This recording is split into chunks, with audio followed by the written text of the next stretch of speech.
Michael Ruby, një analist dhe ekspert sigurie në Shtetet e Bashkuara, ka skanuar me një shkrim analitik situatën parazgjedhore në Shqipëri, ku nuk ka kursyer as kritikat për qëndrimet në vitet e fundit të Departamentit të Shtetit në raport me Shqipërinë. Ish zyrtari i Pentagonit ngre alarmin se nëse SBA nuk kthejnë menjëherë syt nga Shqipëria para këtyre zgjedhjeve, vendi më pro-amerikan i Europës rrezikon që të rrëshqasë totalisht në diktaturë, e këto mund të jenë zgjedhjet e fundit për shkak të instalimit të diktaturës nga kryeministri aktual Edi Rama, dhe kjo fal korruptimit të disa segmenteve brenda Departamentit të Shtetit.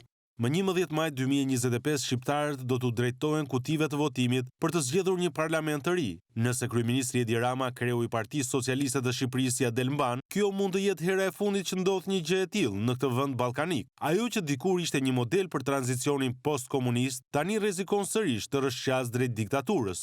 Ndërhyrjet e ngatha të Departamentit të Shtetit Amerikan dhe Agjencisë për Zhvillim Ndërkombëtar të SBA-ve USAID kanë shndruar gjithashtu një nga ekonomitë më premtuese të Ballkanit në një narkoshtet.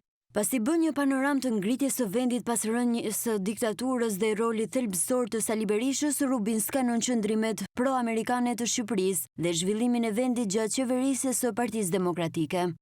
Shumë nga meritat për këtë transformim i takojnë Sali Berishës, një kardiolog që fitoi rëndësi në vitin 1990, kur u thoqi thirrjet për t'i dhënë fund monopolizimit të pushtetit nga Partia e Punës. Ishte një periudhë transformuese. Berisha privatizoi tokën dhe shtëpitë. Brenda pak vitesh sektori privat i ri shqiptar përbënte 3/4 e prodhimit të brendshëm bruto. Ai uli inflacionin në nivele njëshifrore dhe lejoi që feja të lulëzonte sërish pas dekadash represioni komunist. Ai u rikthye në pushtet si kryeministër 8 vite më vonë dhe punoi ngushtë me presidentin George W. Bush për të fituar pavarësinë e Kosovës. Ndërtimi i rrugëve dhe zhvillimi i infrastrukturës karakterizuan mandatin e tij.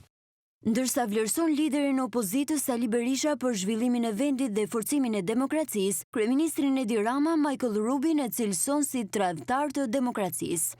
Pas humbjes në vitin 2013, Berisha dha dorëheqje nga drejtimi i partisë, edhe pse mbeti një figurë me ndikim të madh, pak a shumë si Ronald Reagan apo Barack Obama pas largimit nga pushteti. Ndryshe nga SBA-ja, ku kundërshtarët politik nuk shqetësohen se ish presidentët do të rikthehen, në Shqipëri, hija e Berishës e përndiqte Ramën. Jo i kënaqur ta mposhte në zgjedhje, Rama u përkushtua në diskreditimin dhe përjashtimin e Berishës. Fatkeqësisht, këtu gjeti aleat te administrata Obama dhe shumë në departamentin e shtetit që nuk i besonin të djathës. Çdo shpifje që Rama bënte ndaj Berishës gjente besueshmëri në Washington. Pas skanimit të situatës në Shqipëri, Michael Rubin kritikon qëndrimet e Departamentit të Shtetit në goditjen e demokracisë shqiptare, kur rol negativ ka patur edhe ish ambasadorja Yuri Kim, e fal mbështetjes së saj, Edi Rama mori edhe kontrollin e drejtësisë. Lufta kundër korrupsionit ishte një çështje e madhe, ndaj administrata Obama dhe USAID mbështetën krijimin e SPAK-ut. Një ide e mirë, por e keq zbatueshme. Ashtu si Recep Tayyip Erdogan mori kontrollin e institucioneve financiare për të shtypur kundërshtarët e tij, edhe Rama e përdori SPAK-un si armë politike. Shënjestra kryesore, Berisha dhe mbështetësit e tij. Këtu hyn në sken Yuri Kim, diplomate karriere dhe ambasadore e Shteteve të Bashkuara të Amerikës në Shqipëri, që nga viti 2020, posti i saj i parë si ambasadore. Ajo e foi Ramën në kuptimin e plot të fjalës, duke favorizuar hapur atë dhe duke përçmuar opozitën e Berishës, duke përdorur edhe shprehjen e famshme të hanë bar. Antipatia ideologjike e sekretarit të shtetit Antony Blinken ndaj të djathës, partizanimi i Kimit dhe gatishmëria e administratores së USAID Samantha Power për të lejuar Ramën të përdorte SPAK-un si armë politike, çuan në vendimin katastrofik për ta shpallur Berishën dhe familjen e tij non grata dhe për t'u hequr vizat amerikane. Për të kënaqur Kimin dhe departamentin e shtetit, Partia Demokratike përjashtoi Berishën. Nuk funksionoi, ndërsa Rama bëhej më i korruptuar dhe PD humbiste zgjedhjet njëra pas tjetrës, ai u rigrumbulluar rreth Berishës, i cili në vitin 2022 rifitoi drejtimin e opozitës.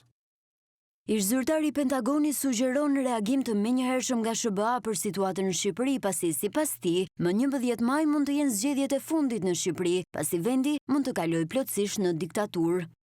Ka një ironi të hidhur në faktin që ndërkohë që Departamenti i Shtetit vazhdon të godas Berishën dhe politikanë të tjerë pro-amerikan për korrupsion të supozuar, provat sugjerojnë se korrupsioni i vërtet qëndron te Rama dhe amerikanët që ai ka komprometuar. Në shkurt të 2024-s, një gjykatë në New York dënoi Charles McGonigal, ish shef i kundër zbulimit të FBI-s në New York, për marrjen e $225,000 nga një agent shqiptar për të promovuar interesa të lidhura me Ramën. Ndërkohë sekretari i Shtetit Marco Rubio duhet të kuptojë shpjegoi se sulmet ligjore ndaj Berishës nuk kanë lidhje me qeverisjen e pastër, por janë një përpjekje për të goditur përfundimisht një 80-vjeçar dhe përmes tij të djathtën shqiptare. Ai gjithashtu duhet të pranojë se sanksionet e Blinken ndaj Berishës ishin po aq të motivuara politikisht dhe të rreme sa edhe heqja e sanksioneve ndaj huthëve. Ora po troket, Rubio duhet të veprojë tani.